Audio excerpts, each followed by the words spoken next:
오늘도 우리에게 하나님께서 크신 은혜를 주실 줄 믿습니다. 어느덧 아침 저녁으로 이제 날씨가 제법 선선해졌죠. 그래서 새벽에 나오실 때도 이제 반팔 차림으로 오시면 조금 쌀쌀함을 느낄 수 있는 날씨입니다. 여름 내내 담임 목사님께서 자주 해주셨던 말씀이 있습니다. 여러분, 곧 여름이 지나가고 가을이 옵니다 라고 많이 말씀해 주셨죠. 정말 가을이 왔습니다. 정말 무더운 여름이 지나가고 어느새 우리의 옷깃을 여미게 되는 가을이 우리 삶에 찾아왔습니다. 이처럼 우리 삶을 아우르고 있는 텁텁한 모든 일들도, 우리의 삶을 강하게 내리찌르고 있는 여러 상황과 형편들도 어느새 주님의 도우심으로 가을과 같이 맑고 상쾌한 나날들이 되기를 바랍니다. 가을을 흔히 추수의 계절이라고 말을 합니다. 한 해의 절반을 넘어서 이제 한 해의 그 끝을 바라보게 되는 시기이기도 합니다. 우리도 분명히 한 해를 돌아보면서 여기까지 우리를 인도해 주신 주님의 은혜를 생각할 수가 있습니다. 우리의 삶과 우리 가정과 자녀 가운데 베풀어 주신 주님의 은혜를 향한 감사의 고백을 우리는 드리게 됩니다. 하지만 추수의 계절이기 때문에 그만큼 연초에 계획하고 소망했던 일들이, 간절히 바라고 원했던 일들이 한편으로는 때로는 잘 되어지지 않고 우리 뜻과 마음처럼 행해지지 않는 모습도 보게 될 것입니다. 추수하기를 바랬었는데 아직 여물지 않는 우리 삶의 소망의 열매들이 우리 가운데 존재하게 된다는 사실입니다. 간절히 바라고 원했던 일들이 여전히 지지부진하고 기도했던 것처럼 사모했던 것처럼 주님이 인도해 주시지 않는 것 같은 마음도 우리에게 들 수도 있는 시기입니다. 그래서 가을은 추수의 계절임과 동시에 한편으로는 힘이 빠지고 주저앉게 되는 시기인 것 같기도 합니다. 계절이 주는 쓸쓸함과 고독함이 우리 삶 가운데도 느껴지고 발견될 수 있는 계절인 것입니다. 우리 그리스도인들에게도 감사의 계절이 될 수 있지만 어떤 분들에게는 한 해 동안 헌신하고 주님 뜻대로 그렇게 몸부림치며 살았는데 여전히 우리의 삶의 현실은 변하지 않고 지지부진한 모습을 보면서 신앙적으로 연약해질 수 있는 시기이기도 합니다. 그래서 미지근하고 형식적인 신앙의 모습과 회의를 느낄 수 있는 이러한 때에 연약함을 넘어 다시 일어서서 새로운 영적 힘을 얻어야 할 때 우리는 어떻게 주님께 나아가야 하겠습니까? 이러할 때 우리의 연약함을 도우시는 분을 더욱 깊이 묵상하는 여러분이 되시기를 바랍니다. 여러분, 우리를 도와주는 분이 계십니다. 바로 그분은 성령 하나님이십니다. 예수님께서는 승천하시기 전에 우리에게 이렇게 약속해 주셨습니다. 내가 아버지께 구하겠으니 그가 또 다른 보혜사를 너에게 주사 영원토록 너희와 함께 있게 하리니 그는 진리의 영이라. 세상은 능히 그를 받지 못하나니 이는 그를 보지도 못하고 알지도 못함이라. 그러나 너희는 그를 아나니 그는 너희와 함께 거하심이요 또 너희 속에 거하시겠음이라. 아멘. 요한복음 14장 16절 17절의 말씀입니다. 이 말씀에 등장하는 성령 하나님의 명칭이 나오지요. 바로 보혜사 성령님입니다. 보혜사라는 말을 쉽게 풀이하면 돕는 분이라고 설명할 수 있겠습니다. 오늘날 우리는 구약시대의 사람들처럼 하나님의 음성을 직접 계시로 받아 들을 수 없습니다. 또한 예수님의 제자들처럼 예수님을 직접 눈으로 보고 들을 수도 없습니다. 그러나 천지를 지으신 하나님, 그리고 육신을 입고 이 땅에 오신 예수님과 동일하신 능력, 동일하신 인격, 동일하신 성품을 가지신 성령님께서 지금도 오늘 우리 가운데 동일하게 역사해 주시고 도와주고 계십니다. 오늘 본문의 말씀 로마서 8장 26절의 말씀을 다시 한번 함께 봉독하겠습니다. 이와 같이 성령도 우리의 연약함을 도우시나니 우리는 마땅히 기도할 바를 알지 못하나 오직 성령이 말할 수 없는 탄식으로 우리를 위하여 친히 간구하시느니라. 아멘. 여기서 표현 중에 우리는 마땅히 기도할 바를 알지 못하나 라는 표현이 있습니다. 고향에 계신 저희 어머니께서는 여기 계신 권사님들처럼 눈이 오나 비가 오나 명절 때나 새벽 기도를 쉬지 않으시는 분이셨습니다. 지금도 아마 저를 위해 말할 수 없는 탄식으로 기도하고 계실 겁니다. 어린 시절부터 새벽 기도 다니시는 어머님을 보면서 자연스레 그 모습이 당연하게 여겨졌나 봅니다. 어머님은 정확하게 4시 반에 일어나셔서 교회 가시는 것이 당연한 모습인 줄 알았어요. 그런데 어느 날 보니까 저도 좀 일찍 일어났는데 어머님이 주무시고 계시는 거예요. 큰일이 난 줄 알고 어머니 왜 교회 안 가셨냐고, 왜 새벽 기도 안 가셨냐고 오히려 제가 흥분을 해서 물어볼 정도였습니다. 그때 어머님이 하시는 말씀이 형빈아 오늘 어머니 나도 좀 힘들어서 쉬어야겠어 라고 이야기하시더라고요. 아무리 믿음이 좋은 사람들도 때로는 기도할 힘이 빠질 수도 있고 기도가 막히기도 하고 기도할 힘이 사그러질 때도 있는 것 같습니다. 심지어 무엇을 어떻게 기도해야 되고 어떻게 주님께 나아가야 될지 믿음의 사람일지라도 그러한 때가 있기 마련이지요. 하나님의 사람 모세도 하나님께 이렇게 탄식하였습니다. 시편 90편 13절 말씀에 여호와여 돌아오소서 언제까지니까 주의 종들을 불쌍히 여기소서. 또한 다윗도 이렇게 하나님께 호소했습니다. 주의 얼굴을 주의 종에게서 숨기지 마소서. 내가 환난 중에 있사오니 속히 내게 응답하소서. 모세와 다윗이 경험했던 것처럼 우리가 기도의 마음을 때로는 쉬게 되고 힘이 빠지는 경우가 무엇이지요? 다윗과 모세의 고백처럼 우리가 기도를 아무리 해도 하나님의 침묵을 경험할 때인 것 같습니다. 아무리 부르짖어도 상황은 조금도 변하지 않고 아무리 생각해도 하나님의 뜻을 이해할 수 없을 때가 우리에게도 존재한다는 것입니다. 오늘 본문의 표현처럼 마땅히 기도할 바를 알지 못할 때가 우리에게도 찾아오곤 합니다. 하지만 바로 이때가 우리 성령 하나님의 도우심을 구할 때입니다. 오늘 본문에서는 이와 같이 성령도 우리의 연약함을 도우시나니 라고 말씀하고 있습니다. 여기서 도우신다라는 말에는 함께 들어 올린다라는 원어적인 뜻을 담고 있습니다.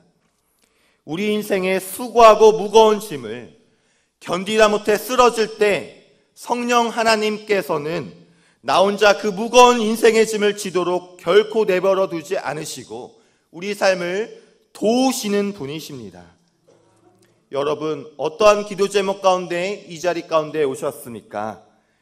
성령 하나님의 도우심을 구하시기를 바랍니다.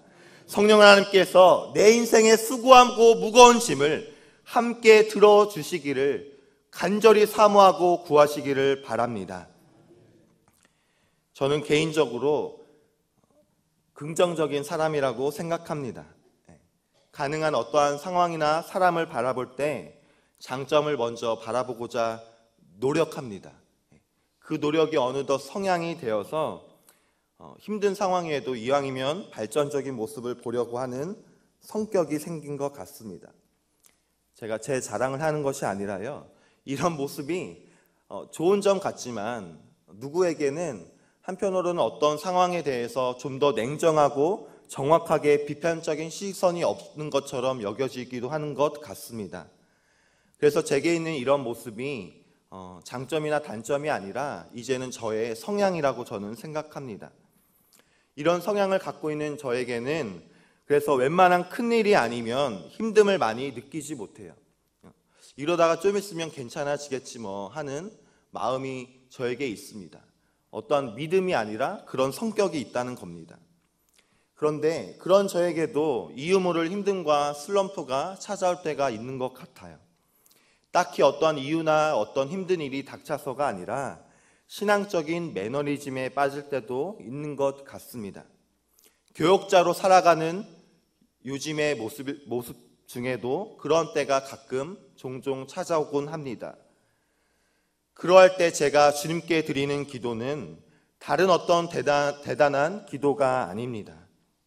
바로 오늘 본문에서 주님께서 주시는 말씀을 의지하여서 주님, 주의 영으로 나를 다스려 주시옵소서.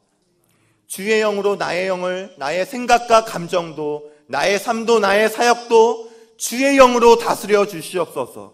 주의 영으로 나의 삶을 회복하여 하여 주시옵소서. 라는 기도입니다.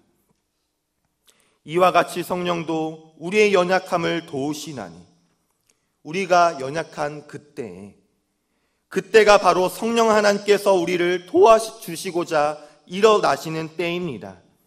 때때로 더 이상 기도할 힘이 없을 때, 앞으로 나아갈 힘이 없을 때 이렇게 간구하시기를 바랍니다. 성령 하나님, 저는 기도할 힘이 없습니다. 나아갈 힘이 보이지 않습니다. 주의 영으로 나를 다스려 주시옵소서. 주의 영으로 보혜사 성령님 나를 붙들어 주시옵소서 라고 간구하시기를 바랍니다.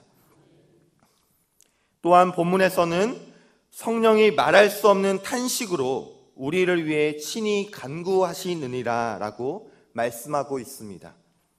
여기서 탄식이라는 말은 한숨 짓다, 신음하다, 끙끙 앓는다 라는 뜻을 가지고 있습니다. 여러분, 나의 문제가 아니라 다른 어떤 사람을 바라보면서 탄식하고 신음하고 끙끙 앓아본 경험이 있으신지요? 누군가의 아픔에 대해서, 누군가의 인생에 대해서 함께 한숨 짓고 함께 신음하고 함께 끙끙 앓는 정도로 탄식하는 것 쉬운 일이 아닙니다. 사람과의 관계에 있어서도 누군가를 위해 우리가 진심으로 함께 탄식하며 아파한다는 것 결코 쉬운 일이 아닙니다. 왜 그렇습니까?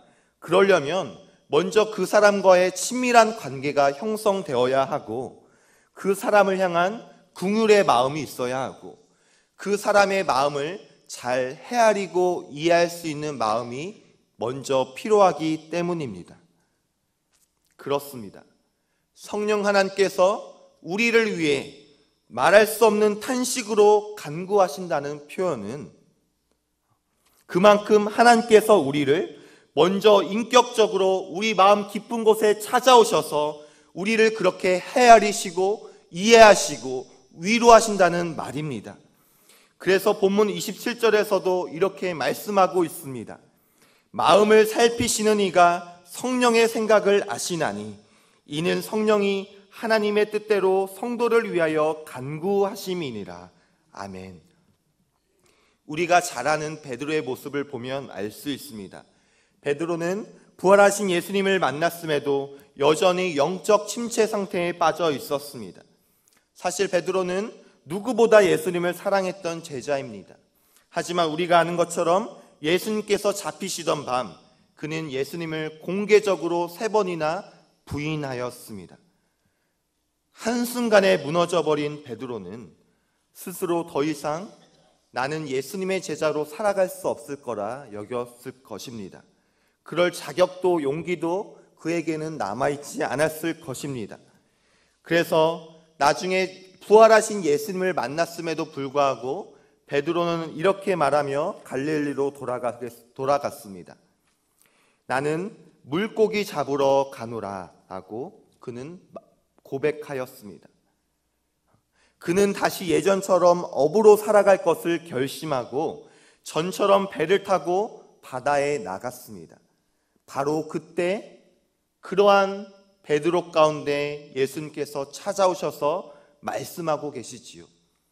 요한의 아들 시몬아, 내가 나를 사랑하느냐? 내 양을 먹이라.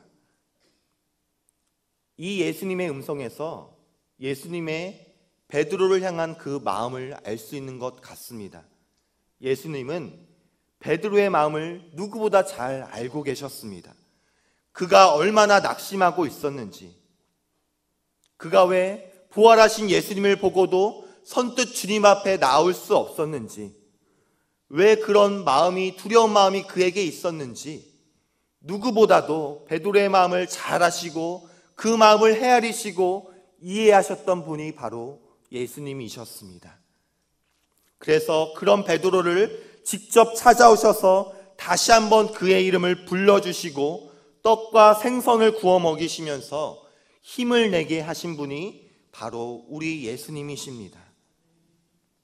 여러분, 오늘도 성령 하나님께서 우리의 마음을 잘 알고 계십니다. 우리를 이해하십니다. 우리를 헤아리십니다. 우리 삶의 형편을 누구보다 잘 알고 계시고 위로하고자 우리를 기다리고 계십니다.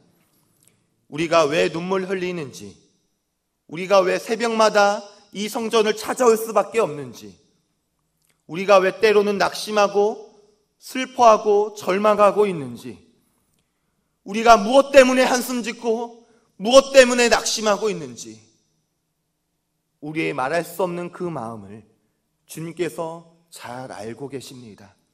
헤아리고 계십니다. 이것이 성령이 말할 수 없는 탄식으로 우리를 위해 친히 간구하신다라는 오늘 본문의 말씀인 줄 믿으시기를 바랍니다. 사랑하는 명성제일교회 성도 여러분, 우리를 위해 말할 수 없는 탄식으로 기도하시는 주님의 그 기도의 음성이 들리시는지요? 우리의 연약함을 도우시는 주님의 그 선하시고 인자하심이 보이시는지요? 이 새벽 우리의 연약함을 도우시는 주님의 일하심을 목도하시기를 바랍니다. 우리를 위해 말할 수 없는 탄식으로 친히 간구하시는 주님의 음성을 들으시기를 바랍니다. 우리의 마음을 헤아리시고 말할 수 없는 탄식으로 우리를 위해 간구하시는 성령 하나님의 그 위로하심과 인자하심과 선하심이 여러분 삶 가운데 임하시기를 간절히 바랍니다. 그래서 오늘 고백한 찬양의 가사처럼 빈들의 마른 풀같이 시드는 우리 영혼 가운데, 시드는 우리 가정과 자녀 가운데 성령의 단비가 충만히 내리시기를, 그런 하나님의 깊은 은혜가 여러분의 삶 가운데 있으시기를 간절히 바랍니다. 기도하겠습니다.